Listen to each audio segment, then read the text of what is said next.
Jam wale mon bandiraɓe tedduɓe yeɓiyankoɓe Yaw Pindi TV min calmini on ɗo mbaɗon wonde dunde Baba Adama nde kala min bismi mon kelle gadane robindeji endeji talatare nogase jeenayi lewru avril 2025 bisimilla mon kelle gadane robinde jayndeji jaynde gendire leydi Sénégal jaynde Le Soleil ɓe garti koye seetal sunu rew l'insalubrité reprend ses droits ɓe garti noon koye ngol ɗon ne wayno ngol horejo leydi Sénégal jettuno eɓɓore gam laɓɓingol gendi leydi Sénégal guila ɗum darti caɗele ɗe ganduɗa teskama to banggue Kourdiouron ha ɓuuri tengtude lamorgo leydi Sénégal saabi ɓesguji ɗi ene namde to nde ɗum wawata ƴettitede e saaha nde ɓe teski wonande Kourdiouron kewɗo ɗo e wertago leydi Sénégal ha ɓuuri tengtude e lamorgo ngo kono ɓe garti kamɓe jaynde Le Soleil ɓe koye no e ɓen ɓe ganduɗa ko kaytigi goni gollotoɓe galleji ɗi no ɓe mbirata ni binde nde ɓe ne mbawata ƴewtede to banggue jobdele mumen jaynde Le Soleil arti hen jaynde Rewmi Quotidien ɓe garti ko toon to bowal gendire leydi Sénégal hanki o darnama on commission ad hoc ƴewtotoɗo ko wetno noon e omo ganduɗa ko kaytigi woni ministre député Ndeye Saly Diop Dieng e Moustapha Diop on hanki commission ad hoc darnama alarba janggo maɓe kette toon to bowal gendire leydi Sénégal jaynde Direct News ɓe garti koye katon le procureur pour arrêter Cheikh Gueye et l'ex directeur de la construction ɓe garti koye holko saabi darti holko fadi omo ganduɗa ko kaytigi woni procureur gam fawde jungue on mo ganduɗa ko kaytigi woni Cheikh Gueye kucci omo ganduɗa o holliti ɓen ɓe ganduɗa ko kaytigi goni enquêteur en nde o koyitno noon to banggue wonande ndin mbuñari ndo waɗi gam o heeɓa si fande gonnoɗo ministre de la justice e tuma nde Macky Sall woni lamɗo Ismaïla Madior Fall nde wonno jagoɗo kalfinaɗo ñawoje leydi Sénégal ko abbi e temedde ɗiɗi e capanɗe joyyi million ɗe o holliti wonande hen capanɗe joyyi million o fawi ɗum koye tabal toon to bureau kanko mo ganduɗa ko Ismaïla Madior Fall nde wonno ministre jagoɗo kalfinaɗo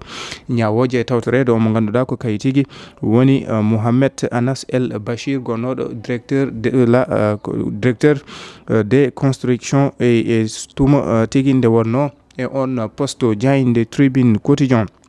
ɓe garti koye promesse d'abrogation de la loi d'amnistie ordonnance non lieu ɓe garti ko e Ousmane Sonko et le PASTEF dans la tromperie ɓe garti noon koye on loi d'interprétative loi amnistie sabibi ko liti Ousmane Sonko e lande mum goni koye funtude ɓen ɓe ganduɗa ko kaytigi goni hettotoɓe ɗum caggal nde holliti wonande so dañi daade kewal toon to bowal gendira leydi Sénégal ma artir on loi amnistie kono ɓe garti wonande ɗon ɗo e lewru janvier kanko Ousmane Sonko ɗaɓino hebde ko yete ko ordonnance non lieu jaynde Tribune arti hen kono ɓe garti e koytuno caggal nde laamu ngu holliti wonande uddugol ɗen médiaji ɗi ganduɗa heftinani ɗumen saabi ɓen ɓe ganduɗa ko kaytigi goni CDEPS o saaha noon ɓe kolliti maɓe jaa e lawol gam tigui ha joni namdade foddeji mabɓe kono kadi dartinde e koytuno noon e ngal pellital ngal ministre de la communication ƴetti ɗum jaynde L'Évidence Quotidien ɓe garti koye levé de l'immunité parlementaire Ndeye Saly Diop Dieng kam e Moustapha Diop on commission ad hoc hanki o darnama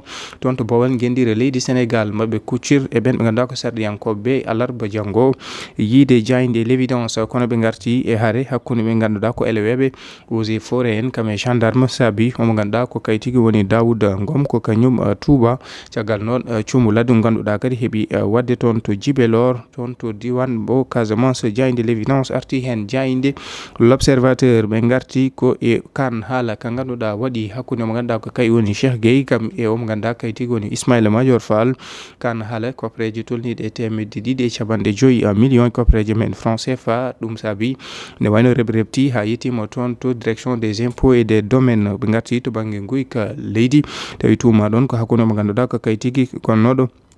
omo ganduɗa ko kay woni Mamboy Diaw kam e Mamadou Gueye gonnoɓe directeur des domaines jaynde L'Observateur arti hen jaynde L'As Quotidien ɓe garti ko e Daka Médina Gounass toon to wuuro teddego to Daka Médina Gounass nden lulde alliyankore nde ganduɗa fuɗɗinde saabi jaynde L'As Quotidien holliti wonande 10 jours pour reconnecter avec Allah subhanahu wa taala balɗe sappo gam tigui ɓallade kam e wadde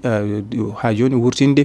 fitandu mum e dewal Allah subhanahu wa taala ɓe garti kamɓe L'As Quotidien ɓe garti koye levé de l'immunité parlementaire ɓen ɓe ganduɗa ko sardiyankoɓe Moustapha Diop kam e Ndeye Saly Diop Dieng holliti wonande yande L'As o saaha assemblée nationale kamɓe sardiyankoɓe eɓe tawe e golle tigui kono ɓe garti on mo ganduɗa ko kay tigui woni garde à vue dage omo ganduɗa ko biyeteɗo Guirassy kam e patron mo Magie Galande ɓe kolliti o saha noon laamu ngu numéro Cheikh Oumar Anne gonnoɗo ministre de l'enseignement supérieur jayde libération quotidien ɓe garti koye on alhaali omo ganduɗa ko Dahirou Sarr Farba Ngom le juge corse le dossier ɓe garti koye on juge joguiɗo dossier Farba Ngom kam e Dahirou Sarr ne wayno gueɗe ɗe ɓeydima sattude kanko Farba Ngom mo heeɗe subaka hannde o sanga 10 heures ko noon e Dahirou Sarr janggo sanga 10 heures ɓe garti e on mo ganduɗa ko frère Farba Ngom biyeteɗo Demba Ngom kam e omo ganduɗa ko Abdoul Aziz Kane ndewi ko yete ko complicité d'escroquerie et blanchissement de capitaux tawi ɗum ɗon ima koye cabantati e 1 milliard e copreje men franc CFA jayinde enquête quotidien ɓe garti koye le farde de l'héritage ɓe garti koye caɗele mo ganduɗa kon donu kanko mo ganduɗa ko kay tigui woni Tijani Thiam cagande o willa on liste uji élection ji présidentielle sumgoji lefol laamu toon to leydi Côte d'Ivoire kanko Tijani Thiam ɓe garti noon e leyɗele tati ɗe o jeeya hakkude Sénégal leydi Côte d'Ivoire kam e leydi France ɓe garti jokkodiral makko ha ni ko yitno noon ɓe hakkude to banggue wonande andonu o mabɓe walla ni ɓesgu mabɓe hakkude Houphouët-Boigny kam e ɗo e leydi Sénégal kanko Tijane Thiam caɗele ɗe ganduɗa hande oɗo saaha nade meromo gam ittudemo e ɗin sumgoji lefol laamu jayde Walf quotidien ɓe garti koye suppression ou fusion des agences réforme à méforme ɓe garti koye wawde ha joni waylude ɗen gueɗe to banggue agence uji ɗi wawde jokkodirde mumen walla ustude ɗumen saabi laamu ngu nana jogori sinude gam miijoji gam wawde ha joni ustude ɗin agence uji jayde site quotidien ɓe garti koye levé de l'immunité parlementaire de Moustapha Diop et Ndeye Saly Diop Dieng